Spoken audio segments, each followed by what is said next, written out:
பியூட்டிஃபுல்லான earring model தான் இப்போ நீங்கள் பார்த்துட்ருக்குது. ஸோ இயரிங்கோட ட்ராப்ஸ் வந்து பார்த்தீங்க அப்படின்னா 4 குந்தன் ஸ்டோன் வச்சு நான் க்ரியேட் பண்ணியிருக்கேன். அது சுற்றிலும் வந்து ரன்னிங் ஸ்டோன் வச்சு நான் க்ரியேட் பண்ணியிருக்கேன். ஸ்டட்டு மாதிரி உள்ள மேலே வர்றதுக்கு வெறும் 4 Kundan stone square models Kundan stone வச்சு நான் வந்து ஸ்டட்டு மாதிரி க்ரியேட் பண்ணியிருக்கேன். அதில் வந்து பார்த்தீங்கன்னா ஐபினும் அண்ட் இயரிங்கோட பேக் இருக்கும் இல்லையா, ஸோ அதையுமே வந்து நான் வந்து அட்டாச் பண்ணியிருக்கேன் கம் வச்சு.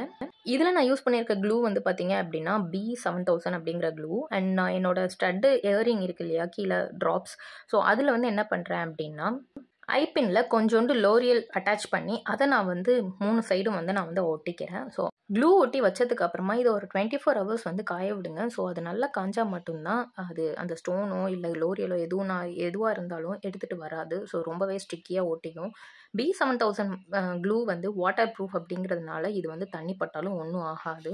இந்த ட்ராப்ஸையும் ஸ்டட்டையும் கனெக்ட் பண்ணுறதுக்கு ஒரு ஐபின் வச்சு அட்டாச் பண்ணிக்கோங்க. ஸோ ஐபின் வச்சு அட்டாச் பண்ணிட்டு ரெண்டுத்தையுமே வந்து காஞ்சோன்னு ரெண்டுத்தையும் ஜாயின் பண்ணி விட்டுருங்க. பியூட்டிஃபுல்லான இயரிங் ரெடி ஆயிடுச்சு.